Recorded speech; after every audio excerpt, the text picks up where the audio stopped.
This is Luis. Okay, but I always want to call you Angel. Luis Angel Erdaza. Okay, so Luis Angel Erdaza. Last time we talked to him, you guys, he was the Chamber of Commerce president. Now he is the director of economic development for Acuña. So right now we've got a lot of buses behind us. Explain to us what's going on here. Hello, Ali. Thank you.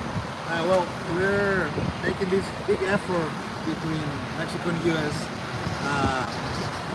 We're vaccinating our kids from Acuña, from the city of Acuña, from the ages of 5 to 11, that we don't have the vaccines already in our country, where our country is working very hard to have these vaccines, but we have this possibility of doing it because our neighbors from Del Rio and Del Rio area in U.S. have a lot of vaccines that they're not using it. Almost everybody has a vaccine in the U.S. So your country has a lot of vaccines, so they're practically not using it anymore. Right, let's go into that a little bit because we've done some research, we've looked pretty extensively into this, and there is a stockpile in the U.S. We've seen this. We know there are millions of vaccines that have gone to waste and have just been outright tossed.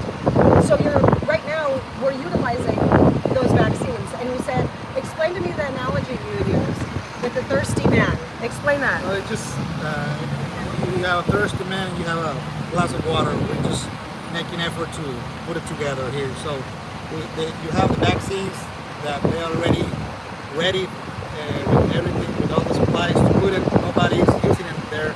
So we're bringing our kids from their schools here to the bridge to have the vaccine.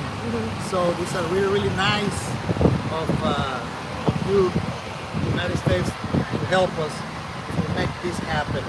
And we're taking the opportunity to vaccinate our kids and to guarantee them a better quality of life and a better life right now with this pandemic that has been horrible to the entire world. It probably helps the parents a lot, peace of mind, that their kids are going to be a little bit safer if they're vaccinated. Yeah, so, yeah. In Mexico we don't have all of the kids in school yet. It's Okay. part of the schools are in the schoolhouse and part of they are in the school. So this is going to help a lot to get back all the kids to the classrooms, and that's kind of really, really exciting for us to help all these kids in the schools. Yeah, so when we're looking at these buses, obviously, full of little kids, right? They're school-age kids. You're telling us there's teachers on the buses, some moms are on the buses, but for the most part, it's the students coming directly from their classes, from school, on these buses. Now are these ones school buses here, and the other ones are the factory workers, or are these the same kind of buses? Yeah, the same kind of buses. Okay. They're from from Acuña, the owners of the buses. They're helping us a lot. Okay. We thank these guys a lot. We're using like 100 buses a day, and they are so helpful to make this happen. And we don't have enough to thank all the people that is helping. It's all the owners of the buses, the teachers, the nurses that are inside the buses, all the doctors and nurses that are in the area, the police department, the health department, everybody's there helping to make this happen with 100% responsibility. And we are really thankful for people that can help us to make this happen. And you can see here everybody is happy, and we're taking these vaccines to have all our people vaccinated. And we're a sister city from Del Rio, so Del Rio is already vaccinated. Now we're gonna be 100% vaccinated, so it helps everything, economy, it helps everything. And it's interesting too, because these kids aren't getting off the bus. Nobody on these buses are migrants or has the intention of going to the U.S.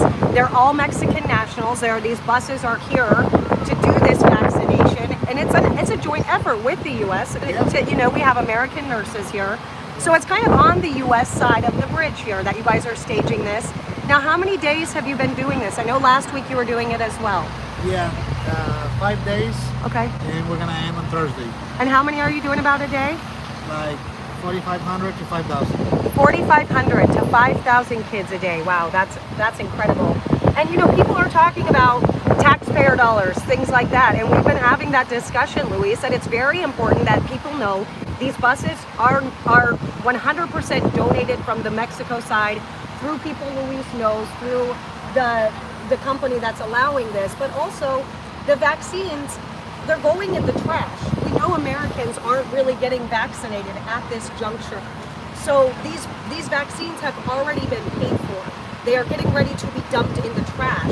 So instead they're going into these kids' arms so that the kids can go back to school, so that, as Luis said, can have a so-called better quality of life. So, you know, we wanted to make sure people knew that they understand that this isn't necessarily a situation where you're paying out of your pocket. These vaccines are bought and paid for and are going to go in the garbage. So instead, like he said, there's a thirsty man, there's thirsty buses of children, and he's got water. The U.S. has got some water, so they're just helping these kids out. So give people some grace as we navigate this. Everybody is learning as we go, right? Yeah. It's kind of a trial and error. This pandemic is still going on. The vaccines aren't... It's important to say that inside of each bus is a nurse. Okay. And goes all the way back to our accommodations in Mexico. Okay. And there we have an ambulance, and we have pediatrics, and we have more nurses in case of somebody has a reaction. Okay, awesome. Have you guys had any issues like that? 2 or 3 very, very not bad. Okay, so some people are asking where we are right now. We are on the International Bridge here. Right behind us is Del Rio. Right in front of us, basically, is Mexico. So we are in the center, basically, of the International Bridge. You guys know about Del Rio International Bridge, which brings us to the real reason. We just kind of landed across this. We're like, whoa, Luis, what are you guys doing? But we set up this meeting with Luis a long time ago because we know that Title 42 is getting ready to end. The speculation is it's going to be on the 31st, Friday. We're going to see the levy break, basically. Are you worried about Title 42 going away, first of all? Well, we're worried about have a big scenario to close our bridge again. Mm-hmm. We can call it Title 42, we can call it whatever you want, but the thing here is we cannot allow to people can make something to make the U.S. authorities say that we need to close the bridge again. Mm-hmm. That will be... What would that mean? What does that do when they close the bridge? Our both cities, Acuña and Del Rio, they're economically go down. We are we need each other a lot. Mm-hmm. Our factories in Acuña export every day a lot of trucks. A lot of people that work in Del Rio live in Acuña. We saw that in September. We saw a lot of restaurants not operational because people couldn't travel back and forth to work. We also know that on this side, they lost thousands of dollars for the school system because you guys have a lot of kids that come over here that have living relatives that are U.S. citizens to go to school. Yeah, it's an economic mess, and we cannot allow that to happen. So we in Mexico, our major and our immigration authorities and the aduana authorities, we were get together yesterday. We have this plan to be around our bridge and not be mean to the migrant. We're not like that. They're welcome to be in our city as long as there are a number of people that we can handle. Okay, but the number of people you can handle, that's a relative term. How many people can Acuña handle, and how many people are we anticipating? Well, not 60,000. Is that what we're looking at? No. They need to understand that they need to go in organize. They need to organize their trips. The guys that has a permission to live in Mexico, well, start to make your living in Mexico, start to work in Mexico. If they're gonna try to cross, well, they need to do it with respect to the cities that we're on, because we have businesses and we have schools and we have hospitals and we have our day-to-day living on a way that sometimes we are kind of scared when this happened. So let's do it calm. If they take the Title 42, let's help Mexicans to the U.S. authorities keep calm our bridge, because we need our bridge open. We cannot allow the bridge to close again. That would be really devastating to our economies. And it's not just the economy. This vaccine effort would also shut down, from what I understand. Yeah, we will have problems to CBP, and we understand that they're concerned because they don't want to close the bridge either. So we understand that this is an effort that we need to make both cities, and Mexicans and Americans, we need to be together in this. We're really respect of the human rights, but we need to respect the citizens' rights and the way that we work and the way we live. Also, we are on the best way we want to help these people. When I saw some migrants in the streets, I want them to go and make their dream. I don't know what the dream is, but if they're gonna go to cross, I hope they can cross and get to their families wherever they are, or if they're gonna stay in Mexico to have a better life than their countries. That's fine also, but not to be in the middle of an economy or affect breach. Now, what does someone, in your opinion, that is crossing respectfully look like? Because obviously there's a legal way to cross, right? Is to come through a port of entry. But you're saying, if they want to cross and continue on their journey, what does that look like? Like, what are you okay with people doing that's kind of bending a law almost? Do you know? I mean, because that's kind of what we're looking at for the last year. It depends on their country. I mean, their papers. Each one is different. But if they have their papers in order and they're gonna process them, they're welcome. If they're not, they need to wait. Well, they need to wait on a place that has all the services for the kids. And if our city is already full, they need to go to another city that they can help them, because we don't have enough room and we don't have enough places to allow that many people. It's not that we don't want to, but we don't have an infrastructure like a city to receive all these thousands of people. And from what I understand, and correct me if I'm wrong, but last week there was a time when there were thousands of people from basically Brownsville, along the border, that have been sitting kind of waiting for Title 42 to end. But what I understand now, though, is those people have kind of distributed throughout towns. They're not sitting necessarily along the border. Now, why did they make that adjustment? Was it something with the Mexican government? What was it? I don't know about that. I mean, okay. I would like to be like tell you something. I don't know about that. Okay. What I know is our bridge is calm right now. That everybody's making their jobs, and we have a lot of water in the river right now. It's really dangerous to the guys, to the families, to try to throw to the water their families, but they need to think a little bit in their families and not do it that way, because it's really dangerous. Now, what is last time when we talked, we were discussing the influx that we were seeing, which back then, right, we were seeing steady numbers, but we did not have Title 42 going away at that time. But we had kind of discussed that most of these migrants don't want to stay in Mexico. They want to come to the U.S. So you kind of were explaining, like, we're not going to hold them here against their will kind of situation when they don't have any intention of staying here. Is that still the situation that kind of Mexico is dealing with on that side, where you kind of still feel that way? Where it's a really few that want to stay there. Everybody want to cross the U.S. And I know that Mexico has offered most migrants papers to live and work there if they want to, but they do want to continue on. Yeah, they want to cross the U.S. Yeah. Now, what are you guys doing to secure your side? Obviously, the international bridge is its own animal. We've got CBP. We have obviously law enforcement along the bridge. This is the actual way that you cross legally.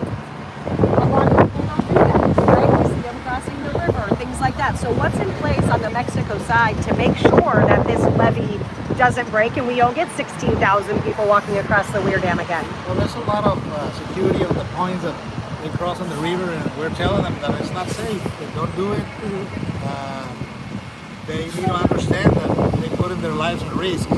So I think a lot of people there are understanding that they're moving to more easy border towns. So, Okay. What kind of enforcement do you have on that side? What's the manpower on the Mexico side? I know on this side, obviously, we have Operation Lone Star that the governor deployed long ago. So we have National Guard, CBP, DPS, everywhere on this side. What's going on the Mexico side as far as manpower? there's National Guard, there's the military, the state police, the city police, immigration police. Everybody's making this big effort also. Now, when these people are encountered, when these migrants are encountered, when you talk with them, when these law enforcement individuals talk with them, is anyone telling them that what they're doing is illegal? Is anyone saying that's not the way to do it? Yeah, the immigration office, they're telling them, they explain them, and each one is different, what they say, but sometimes they don't get it. How many people live in Acuña? It's around 185,000. Okay. And so how many migrants would you say are living within? Because I remember even after Del Rio, when we had stopped the flow, there was a lot of Haitians still in the Mexico side. And we were discussing about that, and they had kind of distributed throughout Acuña. It wasn't a mass of people anymore. Is that what you guys are seeing over there? Are you seeing migrants throughout the community? I mean, we have migrants living there in hotels. Sometimes they have houses already. Okay. But the ones that they are in Mexico, they couldn't cross this side, or they go back for some reason. They move. They're trying to do it in another city. Okay. Just a few stay there, so we don't have that much living there. You can see in a day a lot of new ones, and if they couldn't cross, they go to try to do it in another city. But they don't stop here and say, oh, I couldn't cross here, I'm gonna stay and live here. That's just a few do that. So Luis, obviously Title 42 really focuses on Mexican nationals. You know, I mean, that is the expedited removal, they're going back. Why are people leaving Mexico to come to the U.S.? Why aren't people content in Acuña working? Well, we have a lot of work in Acuña, but it's not the same in the south states of Mexico. Our states, they don't have the same opportunities that here in the north of the country. So a lot of people want to cross, and there's a lot of people that have already their families in the U.S. since a lot of generations, and they wanna be with them, and they don't make the paperwork, and they don't have a visa, so they're trying to do it that way. Okay. Now, is Acuña working at all with the American government to make sure that we don't see another Del Rio incident? What does that partnership look like? Because it is an effort. You can't do this alone. Those people are coming over here. So what's the conversations like? They work together a lot. Our mayor, Emilio, and CBP, Liliana, Flores, and they continue communications, and they want to have things like this calm, and it's not good for nobody to reach close. So there are really big communications every day. So that's not a problem. They have a lot of people involved, and we have somebody taking care every minute of the situation. Are you worried at all as we approach Title 42 that more migrants are going to flood into your city, that they might have their criminal activity would pick up? Anything like that? Have you seen anything when you have an influx that has negatively impacted your community? Because for the most part, they're just passing through, from what I understand. Well, we're a city that we have a lot of communications in all the sectors, and like I said before, we are really respect the human rights and the migrants. So if we see something that is getting out of control, we really, in that moment, we take care of things. We call the police or the immigration office, so they can go and talk with them, see what is happening, if they need help or something. So it's not like we're just sitting down seeing everything happening in front of us. We take care of the problems and we try to solve it in the best way, not affecting nobody. So what about the cartel on your guys' side? Are you seeing any kind of activity? I mean, obviously in Piedras Negras, we've seen them shoot, fire shots across over to the U.S. side. Are you seeing activity, things that are concerning from those organizations in Acuña? No, Acuña is the safest border in Mexico. I can tell you that, looking you in the eyes, the safest city and border in Mexico. You don't have that problems. You can walk during the night in Acuña, nothing's gonna happen. And that's why a lot of migrants come through this area, is Yeah. because the cartel isn't present. Yeah, because we're really safe. So no, that's not a problem. Okay. What kind of questions do you guys have? I kind of run the gamut. Do you have anything else? Really hit on. Luis, what's your biggest, I mean, obviously we know that your biggest concern is the economic side. That is literally your role. You don't want this bridge to close. But what is another concern? Like outside of that, what is the concern with everything that's going on? This last year, we have not dropped down like we normally would. We keep ticking up. And Title 42 is about to end. So what would you say is your biggest concern outside of the closure? Well, what is happening in Asia with COVID again, my concern is to have this COVID back. And we're relaxing a lot. We're not using masks in some countries anymore. We're not making, sometimes they're really relaxing in vaccines. And this is not end already. So if this comes back, the economy it goes again to be affected because they're gonna start to close businesses. So I think the economy it's part of everything, even education, even health. So my concern is not be ready to another, let's say, another wave, big wave that we see on the news every day in Asia and Shanghai. And so I don't know what's going to happen. So in this moment, what we can do is vaccine people. We're doing it, trying to take the problems day by day. Right now, it's a happy day for us. We're doing this. That's what it is today. Yeah, and the sun is just starting to shine. It's looking up. So this doesn't have to do with you, but I want to just get your reaction. We were talking to the NGO yesterday about COVID and the protocols. So what's the vaccine situation here, right? We know they don't really do the vaccinations, but they do COVID testing. They said, what happens when someone tests positive for COVID? Well, they said if they test positive, they double mask and we'll get right on the bus with 50 other people and go to the San Antonio airport and get on a flight. With COVID, what do you think about that? Well, if they have the vaccines already, No, they're not vaccinated. that's not going to be a good thing for somebody to have a vaccine because it can be a very poor situation and they can even die. I mean, And you're talking about this wave, right? And we're seeing kind of, to me, that's negligence, right? You're literally letting people that you know are sick travel with others who aren't, right? That's a tough situation. So I hope that kind of calms down, and hope the wave doesn't come hard like we're kind of expecting. But that with Title 42 would be quite the 2022, wouldn't it? yeah, let's pray but not sitting praying. Let's pray and let's do something about it. And we're doing it. We're working on it. So if the wave comes, we can be ready with a vaccine on us, on the children and everybody in our cities.